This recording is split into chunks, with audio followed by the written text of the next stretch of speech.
The Kite Runner analysis. So to summarize the book, The Kite Runner describes the life of an Afghanistan boy who committed a sin when he was 12 and his journey through the guilt and redemption of that sin carried with him as an adult. Amir is the son of Baba, who was a wealthy, well-praised man, and their servants Ali and Hassan live with them. Just like how Baba and Amir grew up together, so did Amir and Hassan. Due to the social classes being highly enforced in Afghanistan at the time, Amir and Hassan were equal in their parents' eyes, but Hassan was a minority in the public's eye. Since Hassan was a Hazara, deemed as lower class, while Amir was a Pashtun, which was the upper class. Asaf, a Pashtun, was the bully who belittled Amir and Hassan, but particularly targets Hassan due to his social class. One day after kite fighting, Hassan captured the last kite that was struck down and planned on giving it to Amir, but Asaf intercepted and demands the kite be given to him. Loyal to Amir, Hassan doesn't oblige, and as punishment, Asaf rapes Hassan. Hiding on a brick wall, Amir did not return Hassan's loyalty and instead watched Hassan get raped and didn't step in to save him. The goat ends up eating Amir, and he decided it would be best if he got rid of Hassan, so he hid his own watch and birthday money under Hassan's mattress, and in the end, Ali made the decision to leave Baba and Amir and take Hassan with him. However, the goat does not evade Amir, even after Hassan leaves. Baba and Amir flee to America, escaping the war from Afghanistan, as it is being taken over by the Soviet Union and the Taliban. Amir believes by moving to America he can escape his Sonic past, but he is completely wrong as his past is carried with him. Baba passes away due to illness right after Amir is married to Soraya. Rahim Khan doesn't have much time to live, and Rahim Khan was Baba's old business partner, so he writes a letter to Amir saying that he needs to tell him something and doesn't have much time. This causes Amir to go back to his home country, where he was informed by Rahim Khan that his father and him deprived him from knowledge that could have changed the whole actions of Amir's life as a young boy. And this information was that Hassan and Amir were brothers, and Hassan was killed by the Taliban. This guilt of Amir's sin ate at him further, but he found hope for redemption when he was told that Hassan had a son. So he goes searching for Sohrab. And while searching for him, Amir was confronted by Asaf, where Asaf challenged him to a fight to the death in order to leave with Sohrab. Asaf severely beat up Amir, but Sohrab stepped in and saved Amir, and Amir decided to adopt Sohrab, but it was a complicated process due to the fear of being put back into an orphanage. Sohrab tried to take his own life. However, he fortunately did not complete his attempt. So Sohrab ended up surviving his attempt and was taken to America to be Amir's adopted son, where they bonded at the last scene of the book, where Amir received atonement for his sins. Tossing the fruit up and down, I let the tears break free and rock forth on my knees. These two quotes are a source of irony in chapter 8 at the scene of the pomegranate tree. And the irony in the pomegranate scene is used to emphasize the frustration of Amir that he feels towards Hassan as an effect of guilt carried by Amir. Amir is attempting to atone for his sin for not stepping in to help Hassan in this scene. At first, Amir is tossing the fruit up and down, being intimidating, and in that moment, Amir holds all the power. And Amir ends up hurling fruits at Hassan, screaming and begging Hassan to hit him back, but Hassan never does. Instead, he smashes the fruit on his head, leaving Amir deprived of redemption, which leaves him weak and crying as he rocked back and forth on his knees. The irony is shown through Amir's power diminishing, as he held all the power over Hassan in the beginning by intimidating Hassan, but then loses it when Hassan doesn't oblige to Amir's wish of hitting him back, leaving Amir destabilized and weak as guilt continues to erode him. Another literary device is symbol. By 3 o'clock, the rain had stopped and the sky was curdled gray, burdened with lumps of clouds, which is found on page 366, and the green kite hovered directly above us now, page 370. The rain is a symbol of transition into redemption of Amir as he rebuilds a relationship with Sohrab. In literature, rain serves as a meaning of renewal, and in the ending scene of The Kite Runner, the rain serves as a renewal of Amir's life without being controlled by guilt after Sohrab's attempt suicide. He is very quiet and void of emotion, as he didn't say a word to anyone, including Amir. In his attempt to rebuild a relationship with Amir buys a kite, relationship with Sohrab, Amir buys a kite and asks Sohrab to join him. After being After a little hesitation, Sohrab joins Amir and they end up kite fighting a green kite, which they end up conquering. The green kite serves as a symbol of renewal. By them defeating the green kite, Amir overcame his guilt and obtained redemption, leading him into a life without the burden of that guilt.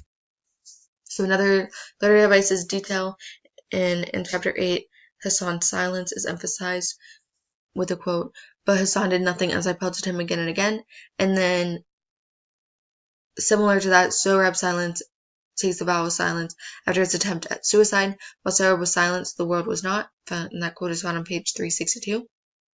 In chapter 8, Hosseinian started a period of silence as Hassan smashed the pomegranate on his head, depriving Amir of redemption. This time period of silence from Hassan is utilized to emphasize his realization of Amir's betrayal of friendship and loyalty. Then, in the end of the book, Hassan's son Sohrab takes his own period of silence, but is extended over a longer period of time.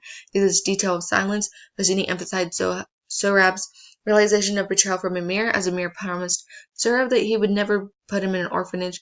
But right after he told him that, Amir told Sohrab he might have to put him back in an orphanage for the time being.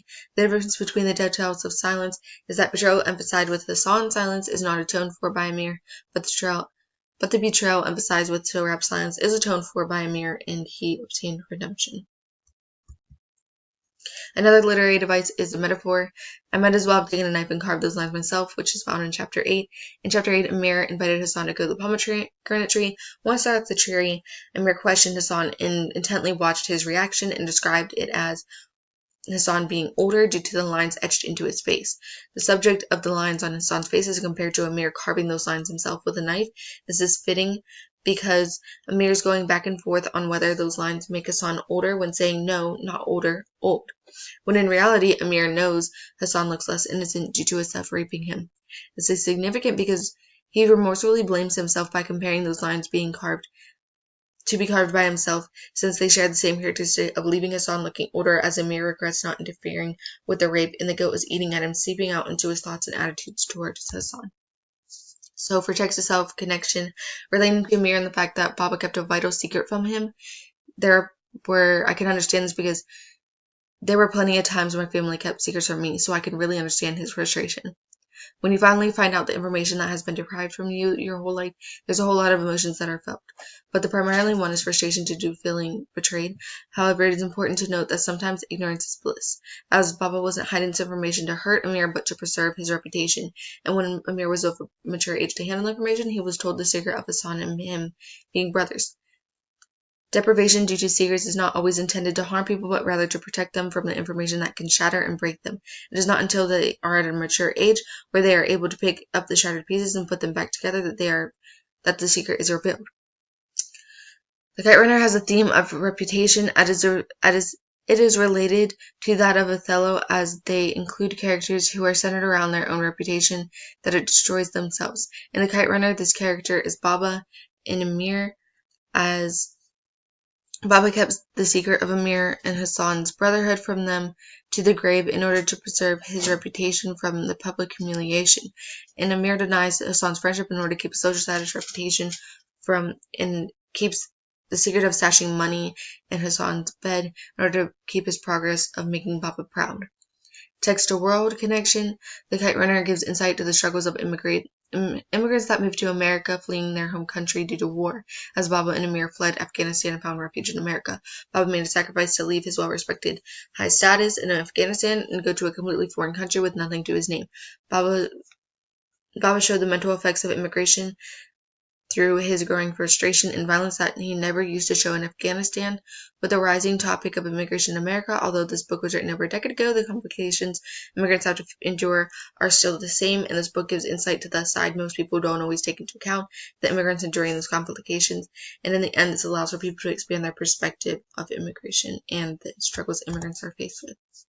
So the setting in Afghanistan in the beginning, there's some westernization with Baba's car being a Mustang, and the Western movies being shown. There's a huge emphasis on separation based on religion.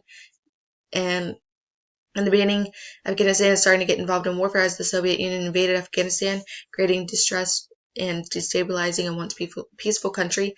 The Taliban are at first praised for bringing protection and peace. This is significant because Hassan is targeted due to him being a Hazara, which leads Amir's sin being created from not stepping in to help him when he is discriminated against for his low social status. The setting then shifts to America, more specifically California, where California is one of the centers for immigrants to go. Afghanistan immigrant communities are found there and across the whole U.S. And immigrants were minorities. America is known for its freedom and safety at this time, and people who immigrated tended to stay in communities to stay close to each other, to have some familiarity, and to protect their traditions. It's significant because it gave Amir hope to forget his past and leave it behind, but it ended up following him and haunting him there. In the end, it shifts back to Afghanistan, where Afghanistan is taken over by the Taliban and the Soviet Union. Kabul is destabilized and citizens are beggars on the streets, which is emphasized through the quote, rebel and beggars, and Hazaras were persecuted. And now the Taliban is feared as they took advantage and served with oppression. This is significant because it opened Amir's eyes to the political, social, and economic struggles of his own people that he did not see before due to his father's wealth, and it gave Amir the chance at redemption. Favorite quotes. The first favorite quote is Iran. This quote is the ending quote of the book, and it serves as a representation of Amir learning from his mistakes and moving from running away and being a coward to running in the direction of a betterment and harboring good from his guilt and redemption.